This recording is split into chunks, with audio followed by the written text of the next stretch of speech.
ఓం సాయిరామ్. బాబా భక్తులందరికీ నమస్కారం అండి.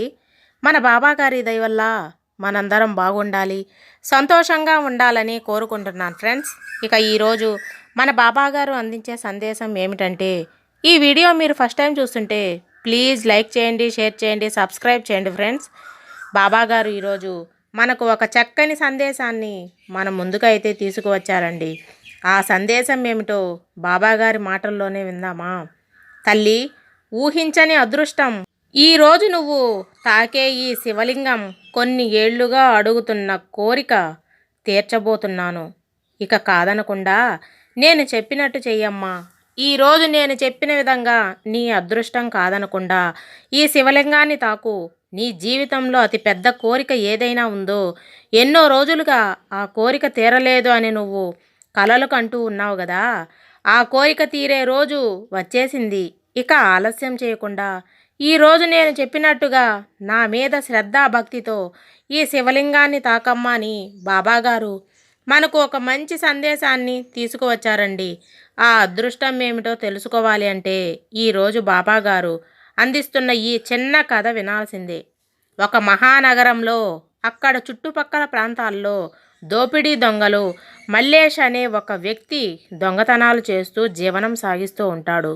ఒకరోజు మల్లేషు తన గుర్రం మీద రాజభటులకు దొరకకుండా తప్పించుకొని పోయి చాలా దూరం వస్తూ ఇలా అనుకుంటాడు, ఆహా, ఆ రాజభటుల నుంచి తప్పించుకొని చాలా దూరమే వచ్చేశాను.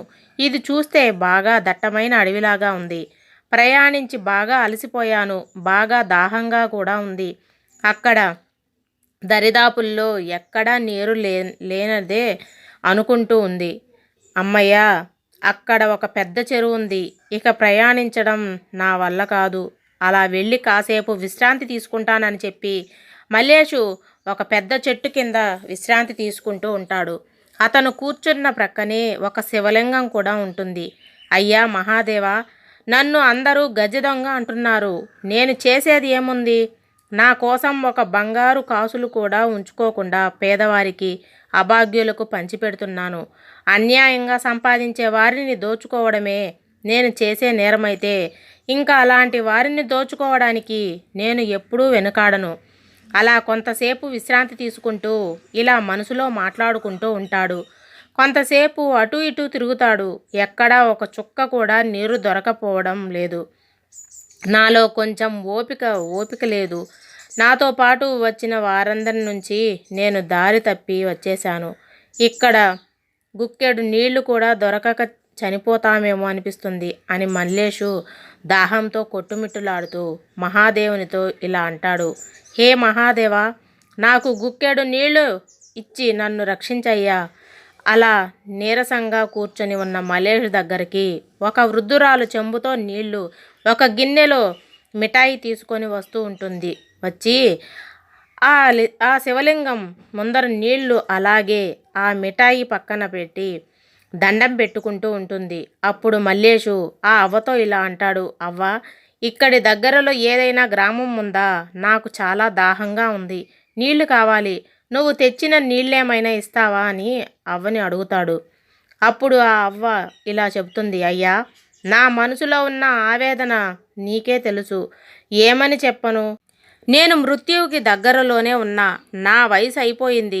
ఇక్కడ ఈ శివలింగాన్ని నా కొడుకే స్థాపించాడు. వాటికి నీ వయసే ఉంటుంది. ప్రతిరోజు ఇక్కడే పూజలు చేస్తూ ఉండేవాడు. కానీ ఒక మాయదారి వ్యాధి గ్రామం అంతా ప్రబలి నా కొడుకు, వాడి భార్య ఇద్దరూ చనిపోయారు. వారు వెళుతూ నా దగ్గర వాళ్ళు 16 ఏళ్ల కుమారుడును అతను వదిలి వెళ్ళిపోయాడు. అయ్యో, ఎంత కష్టం వచ్చిందమ్మా నీకు. నన్ను కూడా నీ కొడుకులాగా అనుకోమ్మా.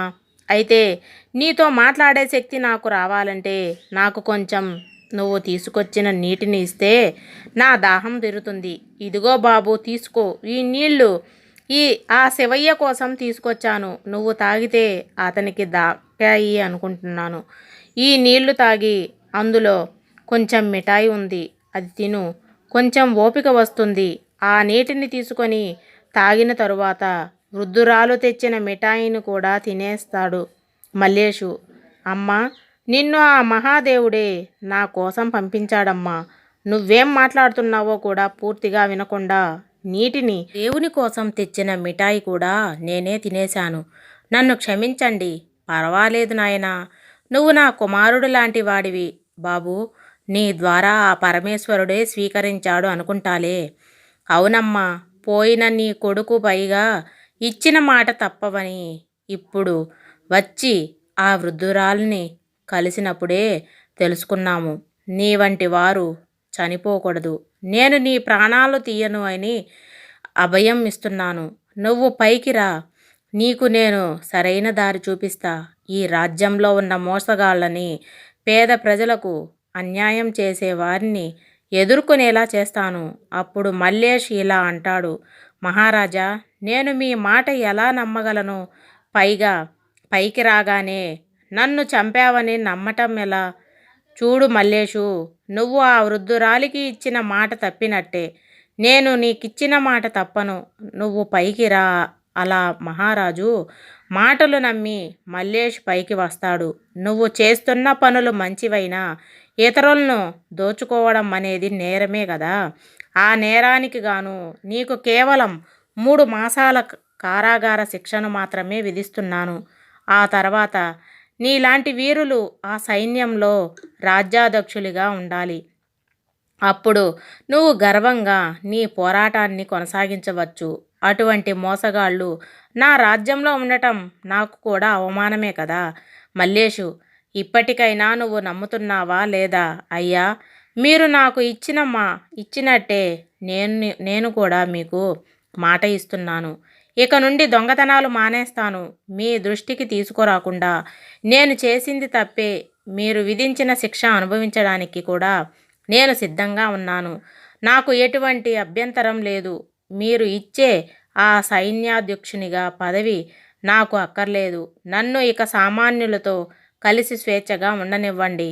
ఆ నిర్ణయం నేను నీ శిక్ష పూర్తి అయిన తర్వాత మాత్రమే తీసుకోగలను అని మహారాజు అంటాడు.